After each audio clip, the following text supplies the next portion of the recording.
वसुदेवम सुतम देवम कंस चाणूरमर्दनम देवकी परमानंदम कृष्णम वंदे जगतगुरु। जय Shri Krishna. Hello friends, welcome. बहुत स्वागत है आपका इस वीडियो में। आज की इस वीडियो में मैं बात करूंगा एस्ट्रोलॉजी से रिलेटेड प्रेडिक्शन के एक खास पॉइंट के ऊपर जो नक्षत्रों से रिलेटेड है। बात करेंगे गंडमूल नक्षत्रों के बारे में। ग्रहों में गंडमूल नक्षत्रों के अंदर प्रेजेंस अगर हो तो किस बात का ध्यान रखना चाहिए। वीडियो की शुरुआत करने से पहले एक ब्रीफ इंट्रोडक्शन देना चाहूंगा। एस्ट्रो हॉरोस्कोप रीडर इस चैनल के ऊपर कोई भी व्यक्ति अपने जीवन से जुड़ी किसी भी प्रकार की समस्या, टीनेजर्स हो गए, स्कूल गोइंग बच्चे 11-12 के, कॉलेज गोइंग स्टूडेंट्स, लाइफ में किसी भी प्रकार की समस्या का सामना कर रहे हैं, किसी सिचुएशन को फेस करने के लिए अंदर ही अंदर चिंतन कर रहे हैं, कोई समस्या का समाधान चाहते हैं, कोई गाइडेंस चाहते हैं, टीनेजर्स गाइडेंस ले सकते हैं।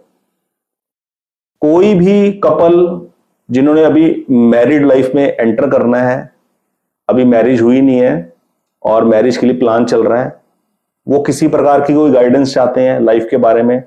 कोई भी आदमी बिजनेस में है, कोई बिजनेस डिस्प्यूट में फंस गया है, कोई लिटिगेशन में फंस गया है, किसी भी प्रकार के फैमिली डिस्प्यूट में फंस गया है, किसी भी टॉपिक के ऊपर प्रॉपर्टी की सेल परचेज करनी है, किसी सिचुएशन को कैसे हैंडल किया जाए, एस्ट्रोलॉजी की मदद लेकर भी और लाइफ के अंदर प्रैक्टिकल एक्सपीरियंस के बेस पर भी, तो वो यदि कंसल्टेंसी लेना चाहे तो एस्ट्रो हॉरोस्कोप रीडर से मेरे थ्रू कंसल्टेंसी ले सकते हैं। मैंने एक नॉमिनल अमाउंट कंसल्टेशन का रखा हुआ है।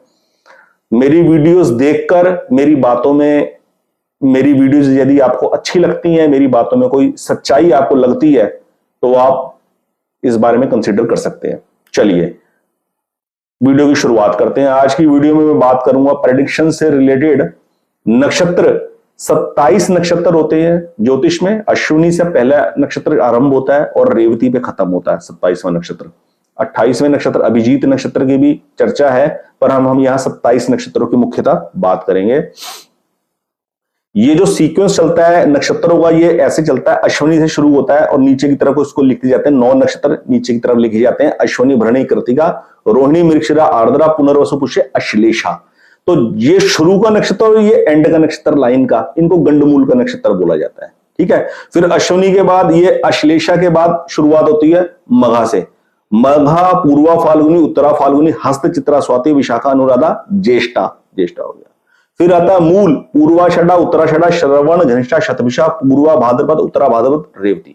तो ये ऊपर के 3 नक्षत्र अश्विनी, मघा, मूल और नीचे के 3 नक्षत्र अश्लेषा, ज्येष्ठा, रेवती, इनको 6 नक्षत्रों को गंडमूल नक्षत्र कहा जाता है। ये 3 नक्षत्र अश्विनी, मघा, मूल का स्वामी होते हैं केतु, और अश्लेषा, ज्येष्ठा, रेवती, इन 3 नक्षत्रों के स्वामी होते हैं बुध। 27 नक्षत्र होते हैं, 9 ग्रह होते हैं, प्रत्येक ग्रह 3 नक्षत्रों के स्वामी होते हैं। एक ग्रह के हिस्से में 3 नक्षत्र आते हैं, 3 नक्षत्रों के ऊपर उनका स्वामित्व होता है। तो इस प्रकार अश्विनी, मघा, मूल के ऊपर जो कंट्रोलिंग है वो स्वामी है, स्वामित्व माना जाता है वो केतु का है, और अश्लेषा, ज्येष्ठा, रेवती के ऊपर स्वामित्व जो माना जाता है वो बुध का है, वो बुध उसके स्वामी है। प्रेडिक्शन का जो मेन पॉइंट है, जो बड़ा इंटरेस्टिंग पॉइंट है, वो ये है जन्म समय में जो D1 चार्ट बनता है, जन्म लगन चार्ट जो बनता है, 9 ग्रहों में से कोई भी एक ग्रह या एक से अधिक ग्रह यदि गंडमूल नक्षत्र में हो, चाहे केतु के 3 नक्षत्रों में हो, चाहे बुध के 3 नक्षत्र में हो, गंडमूल नक्षत्र में जो भी ग्रह हो, वो चाहे जन्म कुंडली के किसी भी भाव का स्वामी और किसी भी भाव में बैठा हुआ हो। उसके अलावा है ये प्रेडिक्शन की टिप, उस ग्रह का कारक तत्व जातक के जीवन में कहीं ना कहीं बाधक, किसी भी प्रकार की बाधा उत्पन्न ना करे अपने कारक तत्व से रिलेटेड। फॉर एग्जाम्पल, जातक को विशेष ध्यान देने की जरूरत है इस बात के ऊपर कि एग्जाम्पल के तौर पर मान लीजिए जन्म कुंडली के अंदर सूर्य जो है वो गंडमूल नक्षत्र में है। किसी भी लगन की जन्म कुंडली है, सूर्य किसी भी भाव के स्वामी है और किसी भी भाव में बैठे हैं, उससे हटकर ये टिप है प्रेडिक्शन की। सूर्य की स्थिति गंडमूल नक्षत्र में है, यानी कि या तो वो अश्विनी, मघा, मूल या अश्लेषा, ज्येष्ठा, रेवती, इन 6 नक्षत्रों में से किसी एक नक्षत्र में प्लेस्ड है जन्म के समय पर, तो उस जातक के जीवन में सूर्य से रिलेटेड कारक तत्व मुख्यतः मेन पिता के साथ रिलेशन में कोई अनबन न हो, वो जातक अपने मन के अंदर पिताजी से रिलेशनशिप को लेकर किसी भी प्रकार की कोई अड़चन, कोई ऑब्स्टेकल क्रिएट न करे। मैं इस बात को नेगेटिव लैंग्वेज में एक्सप्रेस नहीं कर रहा, पॉजिटिव लैंग्वेज में एक्सप्रेस कर रहा हूं कि यदि सूर्य गंडमूल नक्षत्र में हो तो उससे जुड़ा जो कारक तत्व है पिता के साथ रिलेशन जातक का, उस पे जातक विशेष रूप से ध्यान दे कि पिताजी के प्रति अपने मन में किसी भी प्रकार के रिलेशंस खराब करने बिल्कुल भी ना करे, जाने और अनजाने में। इस खास की विशेष ध्यान रखे। फॉर एग्जाम्पल,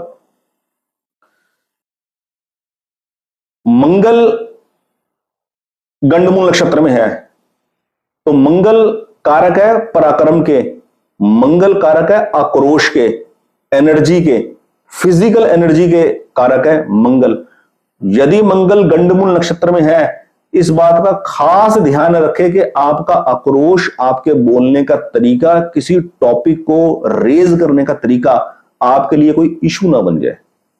ये बहुत डीप और प्रैक्टिकल प्रेडिक्शन टिप है, आप इसको आजमा के देखना अपनी जन्म कुंडली में या अपने परिवार की जन्म कुंडली के अंदर।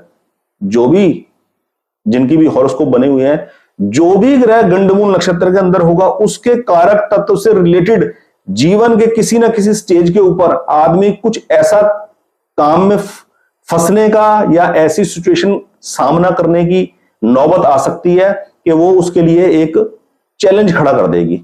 तो इस बात का विशेष ध्यान रखें यदि आपका कोई ग्रह गंडमूल नक्षत्र में है। गुरु की बात करें, गुरु जन्म कुंडली के अंदर गंडमूल नक्षत्र के अंदर है तो विवेक का खास ध्यान रखें। किसी भी विषय के ऊपर इतने चुप ना हो। एक तो था ना विवेक, आदमी को पता है गुस्से की सिचुएशन को किस प्रकार विवेकपूर्ण हैंडल करना है, लेकिन एडवर्स, विवेक का एडवर्स हो गया। विवेक का एडवर्स ये नहीं हो गया कि खूब क्रोधित हो गए, नहीं। गुरु यदि गंडमूल नक्षत्र में है तो इसका मतलब यह कि इतना ज्यादा विवेक धारण कर लिया कि जहां बोलने की भी जरूरत थी वहां पर भी नहीं बोले। जिस टॉपिक के ऊपर जहां गलत को गलत बोलने की आवश्यकता पड़ी थी वहां पर वो भी नहीं बोले। इतना ज्यादा विवेक अपना ज्यादा दिखा दिया। वो जरूर से ज्यादा कहते ना, अच्छी चीज भी ठीक नहीं होती, वो भी घातक सिद्ध होती है। तो वाली बात है। अब सवाल ये पैदा होता है कि ये जो 6 गंडमूल नक्षत्र है, 3 केतु के और 3 बुध के, क्या इनके स्वामी खुद इन नक्षत्रों में हो तब भी इस बात का ध्यान रखने की आवश्यकता है? बिल्कुल आवश्यकता है इस बात की ध्यान रखने की। आपका चाहे जन्म कुंडली में लगन कुछ भी हो और लग्नेश कहीं भी बैठा हो, मान लीजिए बुध ही आपका जन्म कुंडली का लग्नेश है और बुध ही अपने नक्षत्रों में बैठा है, तो हमेशा इस बात का खास ध्यान रखें, बुध का मेन कारक तत्व तार्किकता, बौद्धिकता। कहीं बौद्धिकता ही आपके किसी काम के रिजल्ट में आपकी बाधक घोषित ना हो जाए, बाधक साबित ना हो जाए। अत्यधिक बुद्धिमत्ता का प्रयोग भी ना करे किसी खास काम के लिए, यह मेन चीज है। यदि केतु ही अपने नक्षत्रों में हुआ, केतु ही अपने नक्षत्रों में हुआ, तो विशेषता केतु की जब भी अंतरदशा आएगी तो मैटेरियलिस्टिक वर्ल्ड से डिटैचमेंट, मैटेरियलिस्टिक वर्ल्ड के अंदर अपनी इन्वॉल्वमेंट इतनी ज्यादा न कट जाए कि उसका अपनी डोमेस्टिक लाइफ के ऊपर असर पड़ जाए। इस बात का खास ध्यान रखा जाए, इस बात का प्रिकॉशन लेके चला जाए। यही एस्ट्रोलॉजी की हेल्प है कि एस्ट्रोलॉजी को जानकर हम अपने अंदर इंप्रूवमेंट एक डेवलप कर ले। जैसे किसी आदमी को बोल दीजिए आपकी ना डायबिटीज अभी स्टार्ट हुई है, बस अभी क्योर कर जाओ, अभी आप सैर करना आरंभ कर दो, तो वो आदमी पंक्चुअली दूसरों को देखकर जो डायबिटीज के सीरियस पेशेंट हो चुके हैं तो वो सैर वगैरह शुरू कर देते हैं, प्रिकॉशन लेनी शुरू कर देते हैं। एस्ट्रोलॉजी का केवल यही इस्तेमाल है, केवल यही एक यूज है कि हमारे को पता लग जाए। अब जो टिप्स मैंने आपको बताई है, आप अपनी जन्म कुंडली में या अपने परिवार के जन्म कुंडली के अंदर या अपने मित्र बंधुओं की जन्म कुंडली के अंदर ये चीज देखना कि जन्म कुंडली के अंदर कोई भी ग्रह यदि गंडमूल नक्षत्र में है तो उसके कारक तत्व के अंदर लाइफ की इस स्टेज में क्या वाकई पास्ट लाइफ के अंदर कोई ऐसे डिसीजन हुए जो आप समझते नहीं होने चाहिए थे, उस कारक तत्व का बिल्कुल अपोज हुआ है, बिल्कुल उल्ट हुआ है कि नहीं हुआ। लगन जन्म समय में लगन की जो डिग्री होगी, यदि वो गंडमूल नक्षत्र में हुई तो आप देखना आदमी अड़ियल होगा, किसी ना किसी टॉपिक को लेकर अड़ियल होगा और उस अपनी हट के कारण इन्वायरमेंट को खराब कर बैठेगा। ये देखना ये बात होगी। तो ये मोटा मोटा मैंने आपको बता दिया। सूर्य का एग्जांपल दे दिया गंडमूल में, बुध का एग्जांपल दे दिया, गुरु का एग्जांपल दे दिया, शुक्र का। मान लीजिए शुक्र जन्म कुंडली के अंदर गंडमूल नक्षत्र में है। शुक्र कारक है प्रेम का, विवाह का, मेटेरियलिस्टिक वर्ल्ड के सुखों का। यदि शुक्र गंडमूल नक्षत्र के अंदर है तो जातक सब कुछ होने के बावजूद भी सुख के अंदर कमी, सुख के अंदर अल्टरेशन को इशू बनाकर अपने आप को लाइफ की कोई ना कोई हेडेक, कोई ना कोई पैनिक सिचुएशन में फील करता रहेगा। सब कुछ होने के बावजूद भी अपने आप को अनकंफर्टेबल फील करता रहेगा और रीजन उसे पता नहीं लगेगा। रीजन मानेगा किसी बाहर वाले सोर्स को कि इसकी वजह से ऐसा हो रहा है, इसकी वजह से ऐसा हो रहा है। ऐसा कुछ भी नहीं है। अब इनका इलाज क्या है, इनकी रेमेडीज क्या है? इनकी रेमेडीज ये है कि जन्म कुंडली के अंदर लग्नेश, सुखेश, भाग्येश और कर्मेश इन 4 भावों के स्वामियों की सिचुएशन के हिसाब से यदि कोई जेमस्टोन बनता है पहनना तो उसको धारण किया जाए। और जेमस्टोन एक्सपेंसिव है, महंगे हैं, गोल्ड में नहीं पहने जा सकते, पहनने की इच्छा नहीं है, कोई इशू नहीं है, तो वृक्षारोपण किया जाए। वृक्षारोपण कर जल सिंचन कर वृक्षों की सेवा कर अपने आप को दृढ़ कर लिया जाए, अपनी वाइब्रेशंस को स्ट्रॉन्ग कर लिया जाए। ये सबसे रिलायबल सोर्स है। जन्म कुंडली जिस आदमी की नहीं भी बनी और जिस आदमी की जन्म कुंडली बनी है उसे देखने का समय नहीं है, इंटरेस्ट नहीं है, कोई दिक्कत नहीं है, कुछ भी दिक्कत नहीं है। ग्रह गंडमूल में पड़े हैं कि नहीं पड़े हैं इतना भी देखने का वक्त नहीं है। वृक्षारोपण कोई भी आदमी कभी भी कर सकता है, उसका कोई साइड इफेक्ट नहीं है, उसका पुण्य ही पुण्य है। किसी भी दिन त्योहार पे, किसी भी फेस्टिवल के ऊपर, जन्म दिवस के ऊपर, हर मौके के ऊपर वृक्षारोपण किया जा सकता है। उसके लिए कोई शुभ घड़ी देखने की जरूरत नहीं है। लगे हुए वृक्षों की सेवा करनी और नया वृक्षारोपण करना, कुछ भी काम आप कर सकते हैं। ये है मेन उपाय। तो ये मैंने आपको आज गंडमूल नक्षत्र के बारे में बताया। सुनने में बड़ी साधारण सी टिप्स लगेगी पर बहुत यूजफुल है। मेरी वीडियोस यदि आपको अच्छी लगे और मेरी कही हुई बात आपको सच्ची लगे और आप अपने बारे में कोई कंसल्टेशन लेना चाहें, आप मुझे संपर्क कर सकते हैं। मेरी वीडियोस को दूसरों को फॉरवर्ड कर सकते हैं ताकि मैं दूसरों को भी मार्ग दिखा सकूं। मेरा मेन ऑब्जेक्टिव है, लोग जो एस्ट्रोलॉजी के अंदर वहमों में फंसे रहते हैं, 5-5, 6-6 अंगूठियां पहनी हुई हैं, दुनिया भर के छल्ले, अलग अलग धातुओं के कड़े पहने हुए हैं, ये सोच रहे हैं कि ये सब पहनने से हमारे सारे काम सेट हो जाएंगे। एक आधा नग पहनने की जरूरत है, वो भी तब जब आप मेटीरियलिस्टिक वर्ल्ड के अंदर किसी कंपटीशन में उतर रखे हो। आप कंपटीशन फेस कर रहे हो तो अपनी माइंडसेट को स्ट्रांग करने के लिए, अपनी मानसिकता को, अपने मन और बुद्धि को टिकाए रखने के लिए कंपटीशन में, तब आपको जेमस्टोन की जरूरत है। जेमस्टोन और वृक्षारोपण। वृक्षारोपण भी बहुत स्ट्रांग उपाय है, बहुत स्ट्रांग।